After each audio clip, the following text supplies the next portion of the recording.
नाज़रीन, बयानिए की लड़ाई बढ़ती जा रही है, सियासी महाजराई जोरों पर है। तबले जंग के बाद ऑपोजिशन का लहजा सख्त से सख्त होता जा रहा है, हत्ता के पर्दे के पीछे छुपे किरदारों के नाम भी लिए जाने लगे। मामलात Aahista Aahista point of no return तक जाते दिखाई दे रहे हैं। आज का दिन सियासी तौर पर इंतहाई हंगामा खेज था। मुस्लिम लीग नवाज के हवाले से कई मामला सामने आए हैं। आज के दिन की सबसे अहम पेशरफ्त थी साबिक वज़ीर आज़म मियां नवाज शरीफ का पार्टी वर्कर्स कन्वेंशन से खिताब, जिसमें उन्होंने एक बार फिर इंतहाई सख्त लहजा अपनाया। नवाज शरीफ की आज के खिताब की खास बात थी कि नवाज शरीफ ने पहली बार अस्करी इदारों के अफराद के नाम लेकर उनके किरदार पर सवालात उठाए। उसके अलावा जो दूसरी खास बात थी वो था पार्टी वर्कर्स से साथ देने का हलफ। सिविल बालादस्ती और वोट को इज्जत दो की तहरीक में उन्होंने खुद से भी अहद किया कि वो अज़म से कभी पीछे नहीं हटेंगे। इसके साथ साथ उन्होंने पार्टी कारकुनों से भी वादा लिया कि वो उनका साथ नहीं छोड़ेंगे और उनके साथ चलेंगे। नवाज शरीफ की आज के खिताब में एक खास बात और भी थी,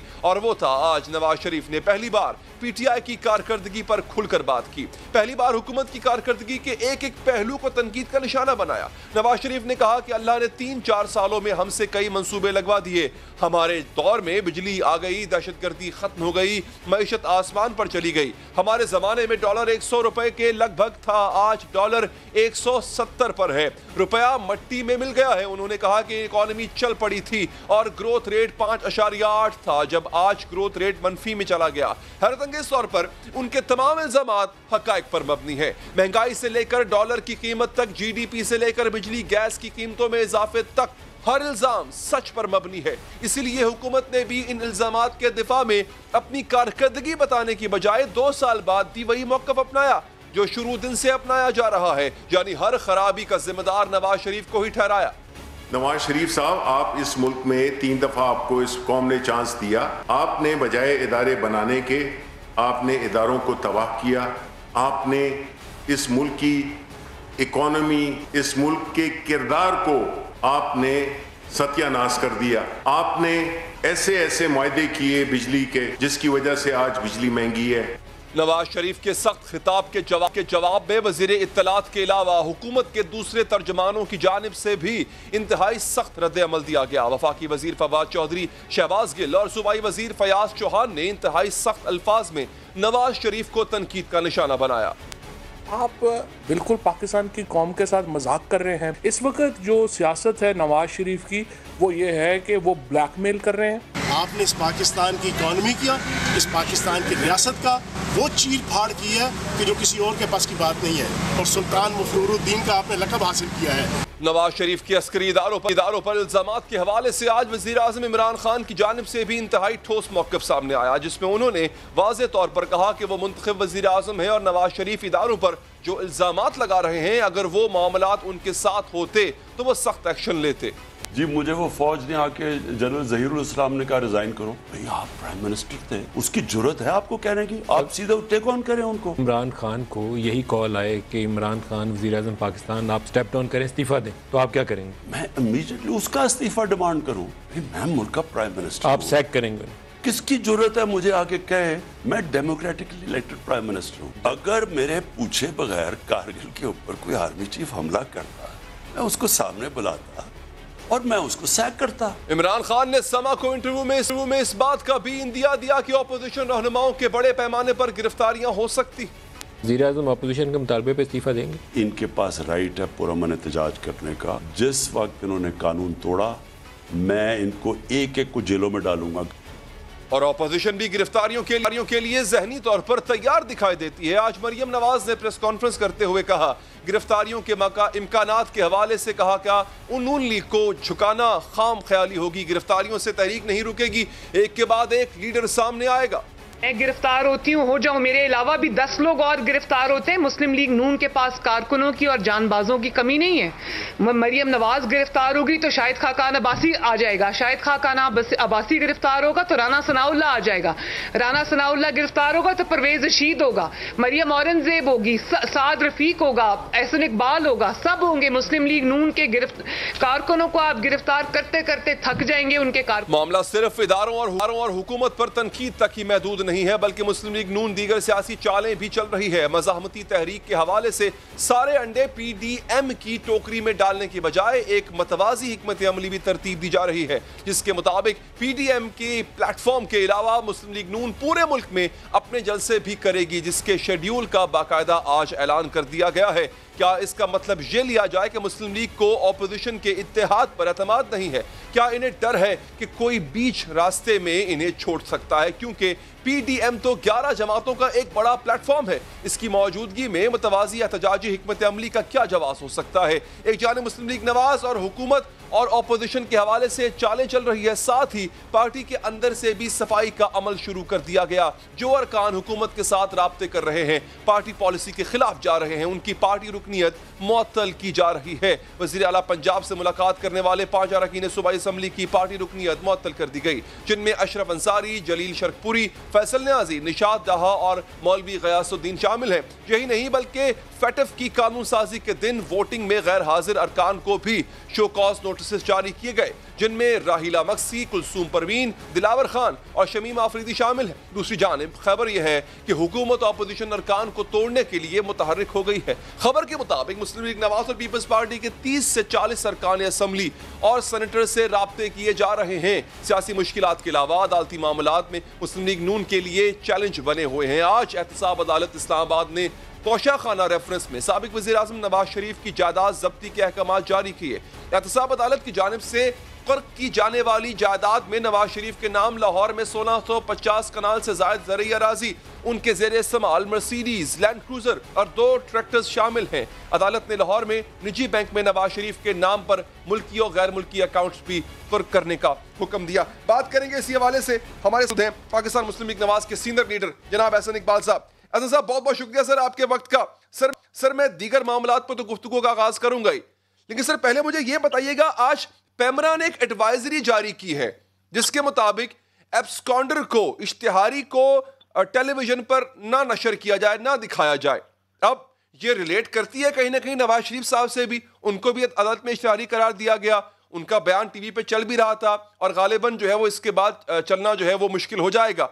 अब मुझे ये बताइएगा सर कि क्या इस पेमरा की इस एडवाइजरी के खिलाफ आपकी जमात अपील में जाएगी, कोर्ट में जाएगी, क्या ऑप्शन इस्तेमाल करेगी? जी शुक्रिया रियाज साहब।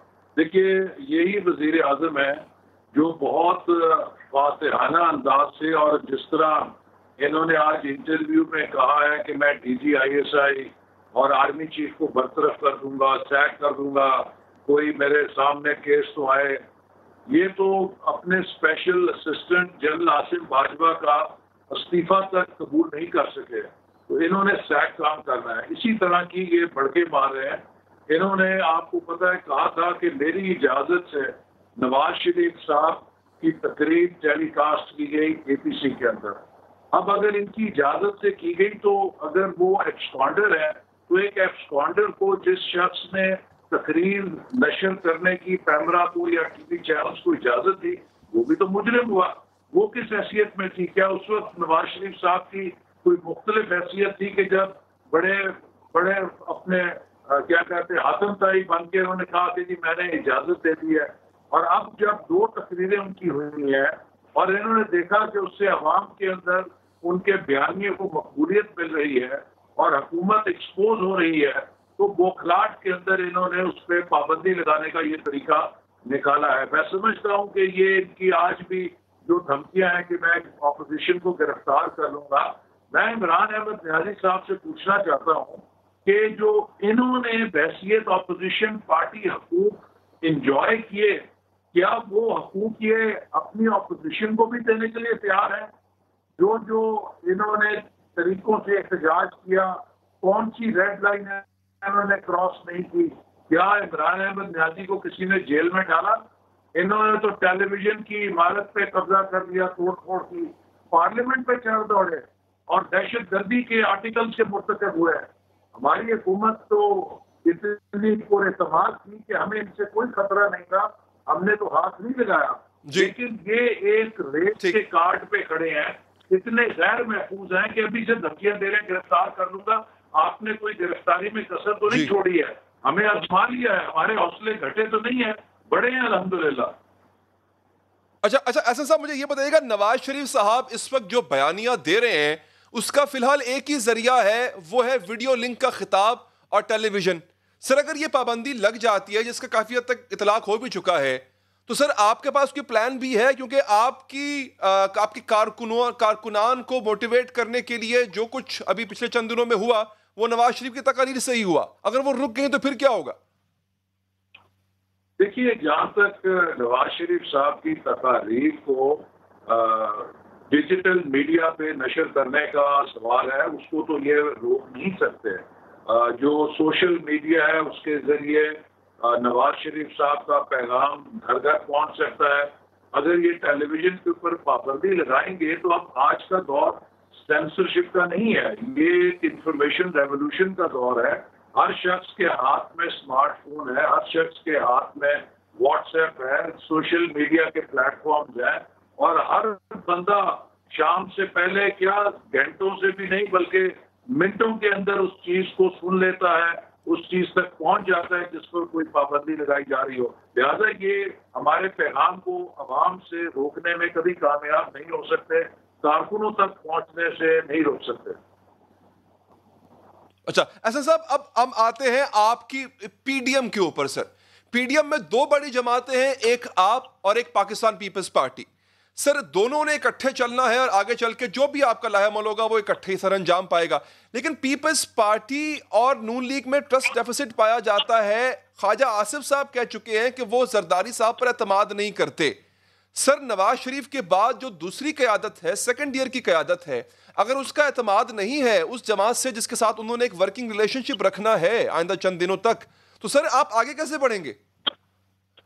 जी, इसमें भी मेरी इतलात के मुताबिक ख्वाजा आसिफ साहब ने वज़ाती बयान जारी किया है कि उनके स्टेटमेंट को आउट ऑफ कॉन्टेक्स्ट लिया गया, और वो उन्होंने कहा है कि अगर जरदारी साहब की दिल आज़ारी हुई तो माजरत चाहते हैं। नवाज शरीफ साहब ने भी जरदारी साहब पर एतमाद का इजहार किया। इस वक्त जितनी अपोजिशन जमातें हैं, हम सब पर एक बहुत बड़ी जिम्मेदारी है कि हमने अगर इस मुल्क को मुस्तकिल तौर पे इस पुराने जो निज़ाम है उससे निकालना है और एक आईनी हुक्मरानी के रास्ते पे डालना है, एक रूल ऑफ लॉ के रास्ते पे डालना है, लोगों के मुआशी हकूक का दिफा करना है, तो हमें इत्तफाक और यकजहती के साथ अपनी मंजिल की तरफ बढ़ना होगा। अब बहुत हमले होंगे हमारी तरफ, हर तरफ से हमले होंगे, हुकूमत भी हमले करेगी और वो निज़ाम भी हमले करेगा जिसको हम चैलेंज करने जा रहे हैं। और अब ये लीडरशिप का, फरासत का इम्तिहान है कि हम छोटे मोटे इख्तलाफात को रास्ते में ना आने दें, क्योंकि हमारी मंजिल बड़ी है, हमारा मकसद बड़ा है, तो हमने उसकी तरफ बढ़ना है। और हमें वर्किंग लेवल के ऊपर हमारा बहुत अच्छा रिलेशनशिप है।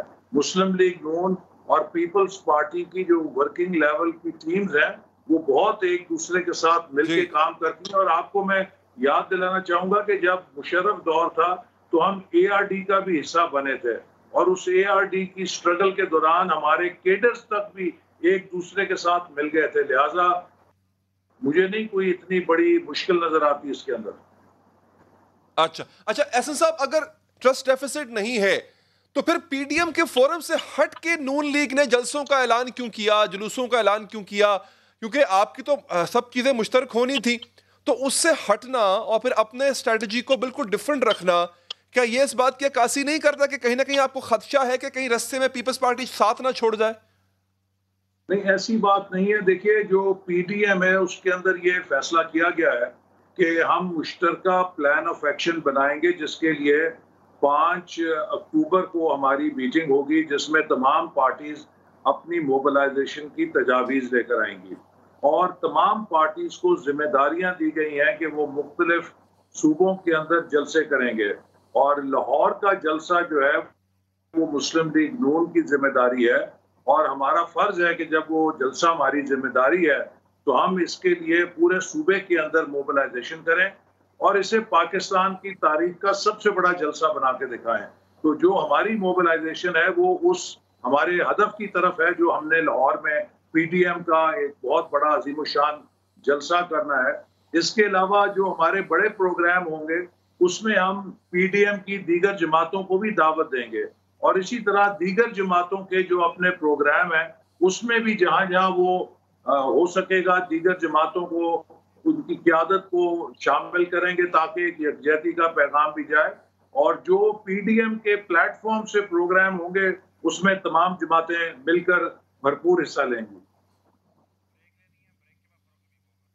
बिल्कुल ठीक। एहसन इकबाल साहब, सीनियर लीडर पाकिस्तान मुस्लिम लीग नवाज, आपका बहुत बहुत शुक्रिया वक्त दिया। नाज़रीन, यहाँ पर एक वक्फा लेंगे, वक्फे के बाद पूछेंगे पीटीआई के रहनुमा से कि नवाज शरीफ साहब ने अपनी आज की तकरीर में जो हुकूमत की कारकर्दगी पर सवालात उठाए हैं वो किस हद तक दुरुस्त हैं, क्या उनका जवाब है पीटीआई के पास? इस वक्फे के बाद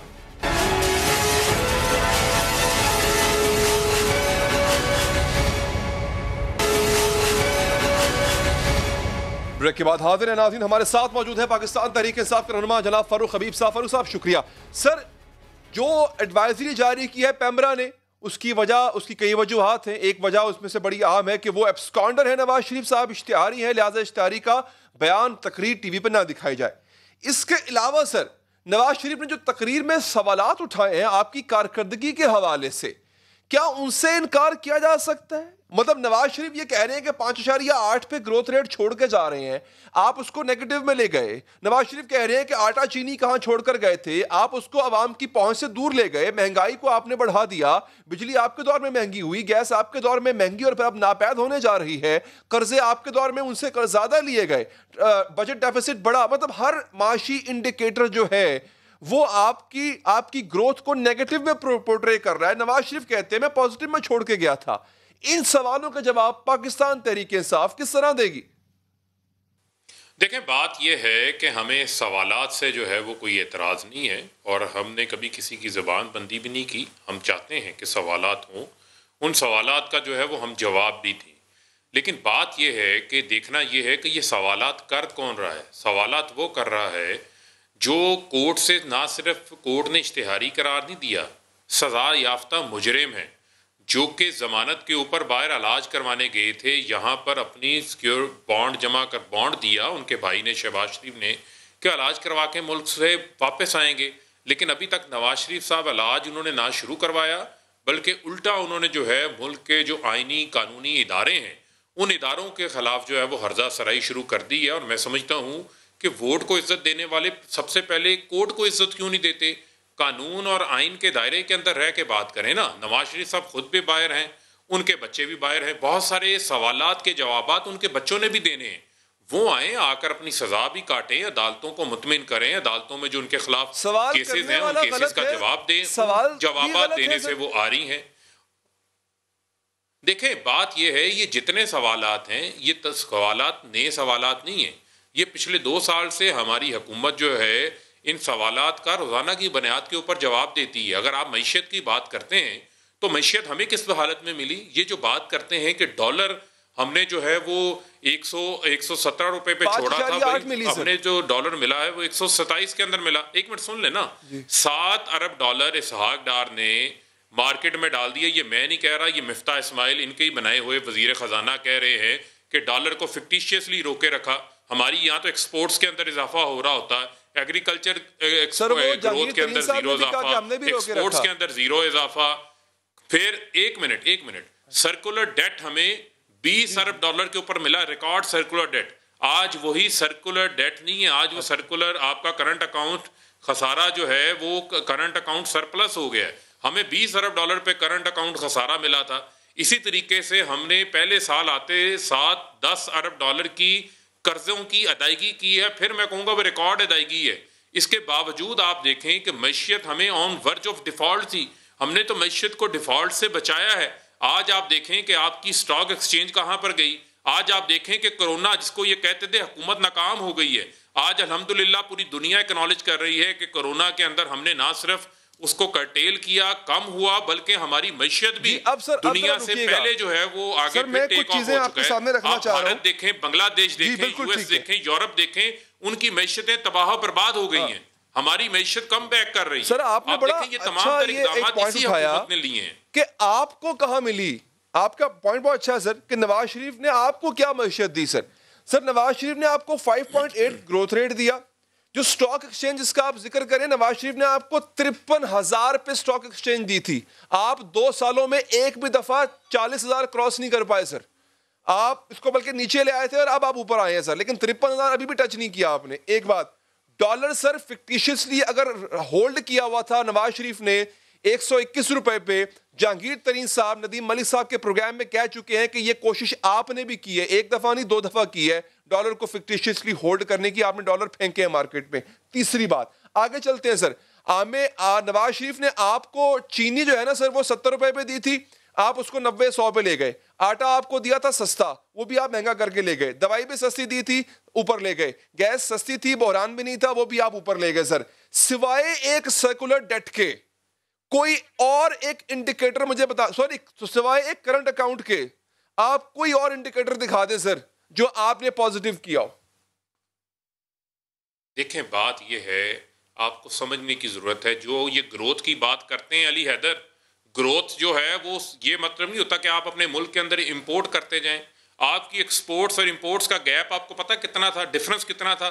40 अरब डॉलर। यानी हम इंपोर्ट लेड इकोनॉमी बन चुके थे, यानी कर्जा लेते थे, खर्च करी जा रहे थे। इसका तो मतलब ये है कि आपका कैमरामैन जो है वो घर के बाहर कर्ज लेके घर भी अच्छा बना ले, BMW भी खड़ी करे और मेरी बहुत तरक्की हो रही है। 1 मिनट मुझे टोके ना प्लीज, 1 मिनट मुझे टोके ना। आपने बड़ी लंबी बात की, मुझे एक-एक करके एक्सप्लेन कर लेने थे। मैं आपसे 1 मिनट से ज्यादा नहीं लूंगा आपका, 1 मिनट से ज्यादा नहीं लूंगा। देखें, अगर आप कर्ज ले लेकर ये कहें कि मेरी हालत बहुत अच्छी हो गई है तो ये दुरुस्त नहीं है। आपने देखें जो ग्रोथ होती है उसके अंदर आपकी एक्सपोर्ट्स भी होती हैं, फॉरेन डायरेक्ट इन्वेस्टमेंट के अंदर इजाफा भी शामिल होता है, आपकी जो है वो टैक्स टू GDP रेशो की ग्रोथ भी होती है। वो नहीं थी, हम सिर्फ जो है वो पुलें सड़कें बना के ग्रोथ शो कर रहे थे, वो भी कर्ज लेकर, वो भी CPEC के तहत ग्रोथ हो रही थी। कौन सी ग्रोथ थी? जो इंडस्ट्रियलाइजेशन हो गई। ये सवाल पूछें, एक्सपोर्ट्स बढ़ी।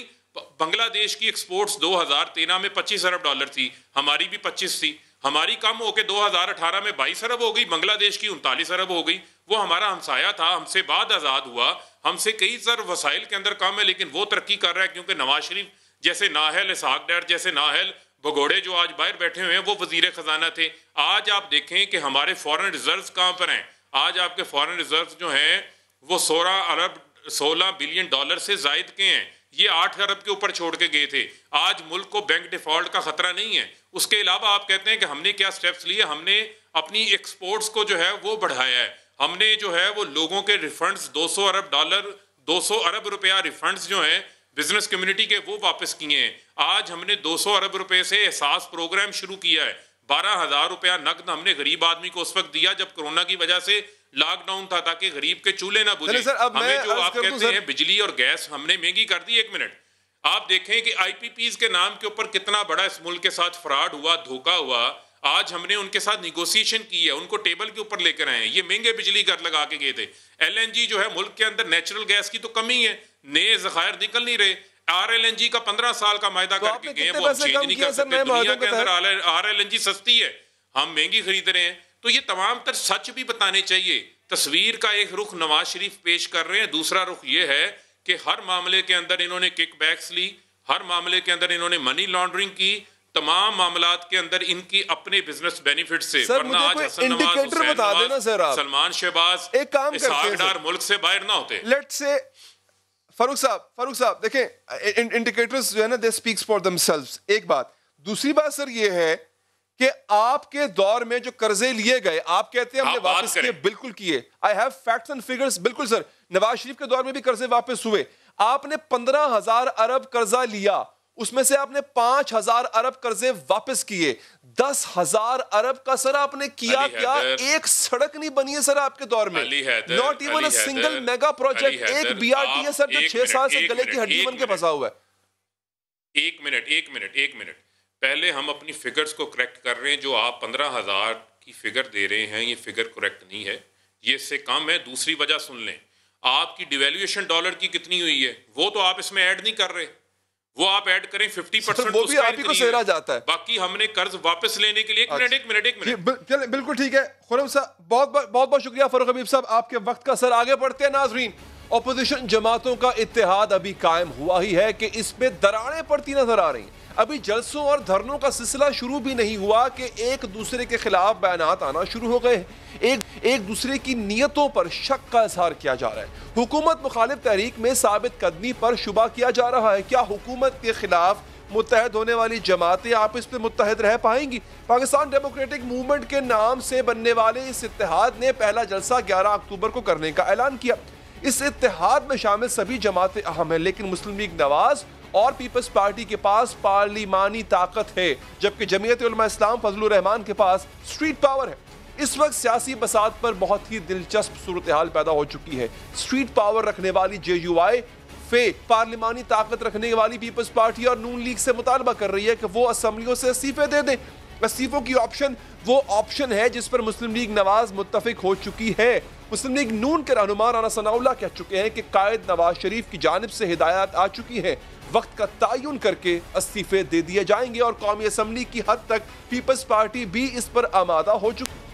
ये इस्तीफे हो जाने हैं, ये मैं अली आपको ये बात बता रहा हूँ। उसकी वजह ये है कि PMLN के इस्तीफे तो इसलिए हो जाने हैं कि मियां नवाज शरीफ साहब डिटरमिन है इस बात की। और कब तक राना साहब? नहीं देखें, ये वक्त का तयन तो सारे मिलके करेंगे, वो हम अकेले तो फैसला नहीं कर सकते। अच्छा, पीपल्स पार्टी आपको लगता है सर साथ देगी इसमें आपका? जी 100% साथ है। वो आप सिंध असेंबली से इस वक्त तय कर चुके हैं, रिजर्वेशन है। हाँ, कौमी असम्बली से तो वो बिल्कुल तैयार है। नून लीग इसलिए इस्तीफों पर तैयार है क्योंकि इसके पास खोने को कुछ नहीं। इसके बरअक्स पीपल्स पार्टी के पास सिंध की हुकूमत है जो बहरहाल इसे अजीज है। पीपल्स पार्टी कौमी असम्बली से तो इस्तीफा देने को तैयार है, लेकिन सिंध में अपनी हुकूमत खत्म नहीं करना चाहती। दूसरी जानिब मौलाना फजलुर रहमान का मुतालबा है कि वफाकी और सूबाई सतह पर कानून साजी से बिल्कुल लाताल्लुकी का इख्तियार कर लीजिए। अगर आप एक मजबूत फैसला करने, असम्बली से इस्तीफे देने, सिंध की सूबाई असम्बली को तहलील करने और एक भरपूर सियासी तहरीक जिसमें कि पार्लियामेंट के अंदर के कानून साजी के अमल से लाताल्लुक होने का फैसला कर लेते हैं तो मेरे ख्याल में, वरना हम तो आपके पीछे खिंचते खिंचते अभी तक आए। सियासी बिसात के इन तीनों फरीकैन का माजी देखा जाए तो ये तीनों जमातें एक दूसरे के खिलाफ तहफ़्फ़ुज़ात का शिकार रही हैं। जब मौलाना फजलुर रहमान के हुकूमत के खिलाफ आज़ादी मार्च किया था तो मुस्लिम लीग नवाज और पीपल्स पार्टी ने इस तरह साथ नहीं दिया जिस तरह मौलाना चाहते थे। इस बात का बाकायदा गिला भी किया गया था कि पीपल्स पार्टी के सीनियर रहनुमा एतजाज अहसन ने आज़ादी मार्च पर मौलाना को बाकायदा तमस्खर का निशाना बनाया था, इन्हें एक कार्टून जैसा किरदार करार दिया था। अब एक बार फिर ऑपोजिशन जमातें इकट्ठी हुई हैं। हुकूमत के खिलाफ मुस्लिम लीग नून और पीपल्स पार्टी में एक बार फिर कुर्बतें पैदा हुई हैं, लेकिन सवाल यही है कि क्या ये बेल मुंडे चढ़ पाएगी, क्योंकि माजी में दोनों जमातों के रहनुमा एक दूसरे के खिलाफ सियासत करते रहे, एक दूसरे के खिलाफ बहुत ही सख्त बयान दे चुके हैं। नाजरीन, चीरने फाड़ने तक की बातें की गई, गिरेबान से पकड़कर सड़कों पर घसीटने के बयान दिए। अब पाकिस्तान डेमोक्रेटिक मूवमेंट का अभी पहला जलसा नहीं हुआ कि दोनों जमातों के रहनुमाओं की जानिब से एक दूसरे की क़यादत के खिलाफ बयान आ गए। मुस्लिम लीग नून के अहम रहनुमा ख्वाजा आसिफ ने आसिफ जरदारी पर अदम एतमाद का इजहार किया है, और ये बात थके छुपे अंदाज में नहीं बल्कि एक टीवी इंटरव्यू में बवांगे दोहल। दूसरी जानिब पीपल्स पार्टी के रहनुमा एतजाज अहसन ने भी नवाज शरीफ के खिलाफ बयान दिए। एक से ज्यादा टीवी इंटरव्यूज में एतजाज अहसन ने कहा कि अपनी पार्टी से कहूंगा नवाज शरीफ के साथ चलना मुश्किल है, नून लीग से बचकर रहे। उन्होंने इलाज के लिए नवाज शरीफ का बाहर जाना भी ड्रामा करार दिया। सूरत हाल ये है कि पीपल्स पार्टी और नून लीग की ख्वाहिश जरूर है कि एक दूसरे के साथ चलें, लेकिन इन बयानात के बाद क्या ये मुमकिन भी है? जवाब लेंगे पीपल्स पार्टी का कमर जमान कायरा साहब से। कायरा साहब, बहुत बहुत शुक्रिया सर आपके वक्त का। सर, सबसे पहले मैं यही पूछूंगा आपसे कि ख्वाजा आसिफ के बयानात, अब देखें ये बड़े लीडर्स हैं मुस्लिम लीग नवाज के, इनके बयानात में आपकी लीडरशिप पर अदम एतमाद का इज़हार कि वो जरदारी साहब पे ट्रस्ट नहीं करते, आप इस पीडीएम के प्लेटफॉर्म को आगे कैसे लेके चल पाएंगे जब आपके अपने माबैन एतमाद नहीं होगा? पहले तो मुझे हैरानगी है कि किसी जमात के किसी एक फर्द का अगर ये अपना जाती ख्याल है तो ये उनका अपना ओपिनियन है, होगा वो किसी के बारे में अच्छा ख्याल रखे बुरा ख्याल रखे, उनका जाती ख्याल है। क्या ये उनकी जमात की सोच है? Answer is no. क्या ये उनकी क़यादत की सोच है? Answer is no.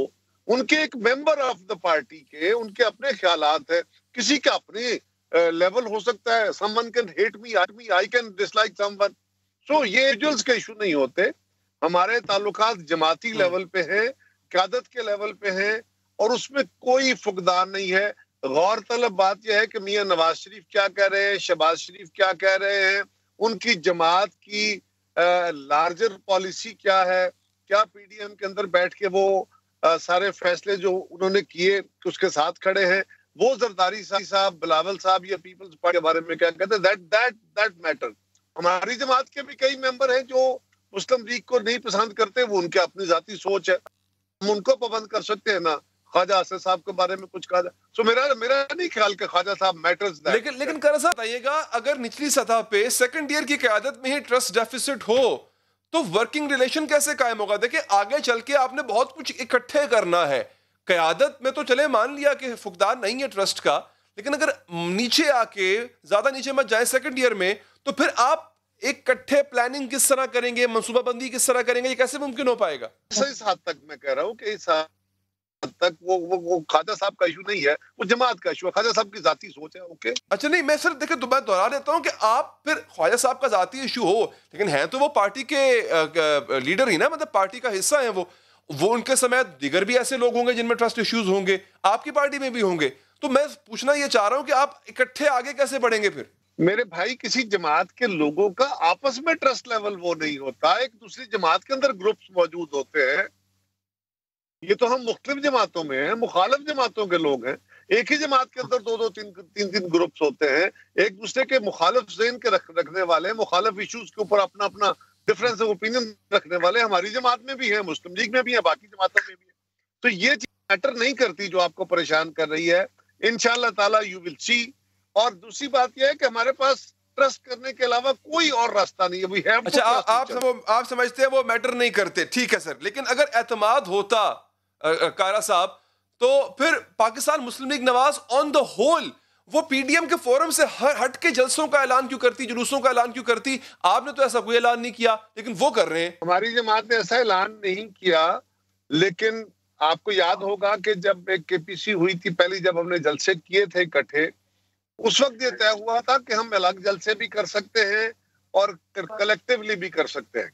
अब क्योंकि कारा साहब आपका बहुत बहुत शुक्रिया, आपने वक्त दिया। आगे बढ़ते हैं नाज़रीन, सियासत में टाइमिंग की बहुत अहमियत है, टाइमिंग देखकर ही चाल चली जाती है, टाइमिंग के मुताबिक ही फैसले और बयानात दिए जाते हैं, चाहे उनकी समझ आए या ना आए। इसीलिए ख्वाजा आसिफ की भी समझ नहीं आ रही कि वो हैं किसकी तरफ, किसकी खिदमत कर रहे हैं, किस एजेंडे पर है, क्योंकि इस वक्त अपोजिशन और मुस्लिम लीग नवाज का वाहिद एजेंडा है इत्तेहाद। नून लीग ख्वाजा आसिफ और इस अहम और इंतहाई नाजुक पर भी ऐसे बयान दाग रहे हैं जो अपोजिशन के इत्तेहाद में दरारें नहीं बल्कि एक बहुत बड़ा शगाफ डाल सकते हैं। इस वक्त पीपल्स पार्टी और नून लीग मिलकर हुकूमत के खिलाफ तहरीक चलाने का ऐलान कर चुकी है। ऐसे मौके पर लीगी रहनुमा ख्वाजा आसिफ का पीपल्स पार्टी के मरकजी लीडर आसिफ जरदारी को नाकाबिले एतबार कहना समझ से बालातर। इस बयान के हवाले से ख्वाजा आसिफ की वजाहत भी सामने आई है, जिसमें उन्होंने कहा है कि आसिफ जरदारी के हवाले से उनका ये बयान सियाको सबाक से हटकर पेश किया जा रहा है। हो सकता है उनकी बात ठीक हो, लेकिन ये हकीकत है ख्वाजा आसिफ का ये कोई पहला या इकलौता बयान नहीं है। इससे पहले भी उनकी जानिब से कई मुतनाज़े बयान सामने आ चुके हैं। इससे पहले भी वो पीपल्स पार्टी के किरदार पर सवालात उठा चुके हैं। चेयरमैन सेनेट के खिलाफ अदम एतमाद की तहरीक की नाकामी के मौके पर ख्वाजा आसिफ ने पीपल्स पार्टी को जिम्मेदार ठहराया था। हैरत की बात यह है कि जिस आसिफ जरदारी को ख्वाजा आसिफ आज नाकाबिले एतबार ठहरा रहे हैं, उन्हीं के कहने पर कभी ख्वाजा आसिफ बयानात दिया करते थे। ख्वाजा आसिफ ने एक टीवी इंटरव्यू में एतराफ़ किया था कि उन्होंने आसिफ जरदारी के कहने पर पीपल्स पार्टी के रहनुमा अमीन फ़हीम के खिलाफ बयान दिया था ताकि उन्हें वज़ारत उज़्मा की दौड़ से बाहर किया। आसिफ के किरदार के हवाले से एक हालिया इंकशाफ भी सामने आया है कि उन्होंने 2018 में इलेक्शन की रात को खुद आर्मी चीफ को फोन किया था और आर्मी चीफ ने उन्हें यकीन दहानी कराई थी कि सब ठीक होगा। ख्वाजा आसिफ इस बात का एतराफ़ भी कर चुके हैं। हालांकि ये उस पार्टी के आम रहनुमा है जो खुद को मज़ाहमती बयानिए का अलमबरदार कहती है, जो खुद यही ख्वाजा आसिफ खुद इलेक्शन में धांधली का इल्जाम लगाते रहे हैं कि एम्पायर की मदद से इलेक्शन के नताइज बदले गए थे। 2018 के इलेक्शन में मर्जी की विकेट दी गई, टेम्पर्ड बॉल दिया गया, मर्जी के एम्पायर खड़े किए गए और दूसरी टीमों के प्लेयर जो है इनकी टीम में डाले गए। जिस एम्पायर की उंगली का उन्होंने इशारा किया था कंटेनर पे। अब इस बयान से तो ख्वाजा आसिफ के अपने इलेक्शन पर भी सवालात उठ जाते हैं, लेकिन लीगी रहनुमा के अनोखे बयानात से पार्टी वर्कर भी जद में आ चुके हैं, जब उन्होंने नवाज शरीफ के बाहर जाने और खामोश मफाहमत का जवाब ये कहकर पेश किया था कि अवाम तो नवाज शरीफ के लिए निकले ही नहीं। न जाने ख्वाजा आसिफ को किन मालूमात तक रसाई होती है, न जाने ख्वाजा आसिफ को इलेक्शन होने का यकीन क्यों होता, क्योंकि कौमी असम्बली में खड़े होकर उन्होंने दावा किया था कि हुकूमत को तो पता ही नहीं है जो हमें पता है। हो जाएंगे इलेक्शन, फिक्र ना करें आप सब्र करें, इलेक्शन के और जल्दी होंगे, हमारी डिमांड पे होंगे इंशाल्लाह ताला, हमारी डिमांड पे होंगे। आपको वो पता नहीं जो हमें पता है। चलें। गुज़िश्ता बरस आर्मी एक्ट पर वोटिंग के मामले पर भी जब एक तरफ कहा जा रहा था कि वोटिंग का फैसला पूरी पार्टी का फैसला है, लेकिन ख्वाजा आसिफ ने एतराफ़ किया था कि यह फैसला एक फर्द ने किया और लंदन इजलास में अरकान से हलफ लिया गया था ताकि कार्रवाई खुफिया रखी जा सके।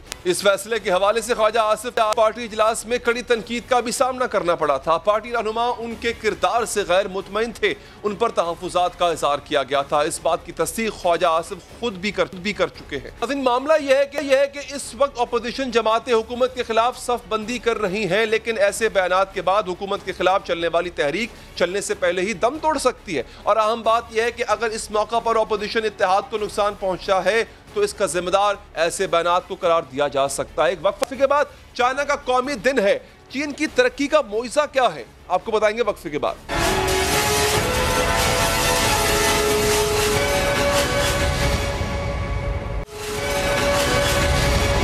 नाज़रीन, शायर मशरिक अल्लामा इकबाल ने कहा था, गरां ख्वाब चीनी संभलने लगे, लेकिन अब चीनी संभल चुके हैं और गरां ख्वाबी की आदत तो कब की तर्क कर चुके हैं। आज अवामी जमहूरिया चीन के क़याम को 71 बरस मुकम्मल हो चुके हैं। इन 71 साल में चीन तन्हाई से निकलकर दुनिया की बड़ी इक़्तिसादी ताकत बन चुका, अपने करोड़ों लोगों को गुर्बत की दलदल से निकाला है। 2019 के अदादुशुमार के मुताबिक चीन की सालाना पैदावार या GDP 14,000 अरब डॉलर्स है। कोरोना की वजह से चीन को जानी और माली नुकसान हुआ, लेकिन अब इसकी मईशत फिर संभल चुकी है। एक अफीमची कौम की शोहरत रखने वाली चीन ने 71 साल के अरसे में इतनी तरक्की कैसे की? गरा ख्वाब चीनी कैसे संभले? आज से 71 साल पहले यकम अक्टूबर 1949 को चीन में खाना जंगी का खात्मा हुआ और चीनी कम्युनिस्ट पार्टी के लीडर माओ ज़ेडुंग ने अवामी जमहूरिया चीन के क़याम का ऐलान किया। चाइनीज कम्युनिस्ट पार्टी और माओ ज़ेडुंग के लिए इक़्तिदार में आना तो पहला कदम था। असल जद्दोजहद तो तब शुरू हुई थी।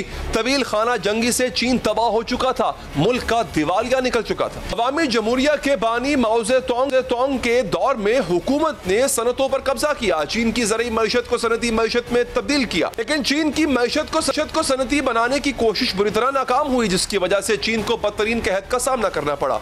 1959 से लेकर 1961 तक 1 करोड़ से 4 करोड़ अफराद हलाक हुए। 1976 में चेयरमैन माओ ज़ेडुंग इंतकाल कर गए। उस साल बाद कम्युनिस्ट पार्टी ने माओइज्म तर्क कर दिया। नाजरीन, डेंग याओपिंग की क़यादत में इस्लाहात और नए आगाज की पॉलिसी लाई गई। किसानों को खुद अपनी जमीन पर खेती बाड़ी की इजाजत मिली, जिससे मयार जिंदगी बुलंद हुआ और खुराक की कमी भी दूर हुई। मार्केट पॉलिसी तब्दील की गई, चीन को आलमी मार्केट में और गैर मुल्की सरमायाकारी के लिए खोला। सस्ती लेबर और सहूलियात का फायदा उठाने के लिए बैरूनी सरमायाकारी की रेल फेल हो गई। चीन ने दूसरे ममालिक के साथ तजारती ताल्लुकात कायम किए। चीन दुनिया भर की वर्कशॉप बन गया। नाज़रीन, माशी इनकलाब ने चीनी शहरियों की जिंदगियां तब्दील कर दी। गुज़िश्ता 40 बरस के दौरान चीन ने इंतहाई अहम इस्लाहात मुतारिफ करवाई, जिससे तजारती रास्ते हमवार हुए और सरमायाकारी आई। इसका नतीजा ये निकला कि करोड़ों गुर्बत की दलदल से निकल आए और चीन आलमी मईशत की एक कुव्वत बन चुका। आलमी मईशत के इस सफर में चीन ने दूसरे ममालिक को हिस्सादार बनाने का भी सोचा है। चीन के मौजूदा सदर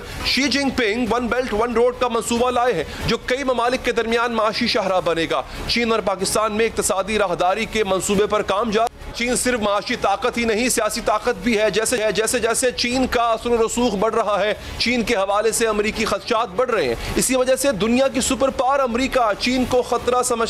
चीन वो मुल्क था जहां अफ्यून फरोख्त करने के लिए बरतानिया ने जंग लड़ी थी। चीन वो मुल्क था जिससे बाशिंदों को नशे पर लगा दिया गया था और नशे ने इन्हें किसी काम का ना छोड़ा था। और जब उस मुल्क के शहनशाह ने नशे पर पाबंदी लगाने की कोशिश की थी तो इसके खिलाफ जंग छेड़ दी गई थी। इसके साथ ही प्रोग्राम खत्म होता है। दीजिए इजाजत, अल्लाह ने के बाद।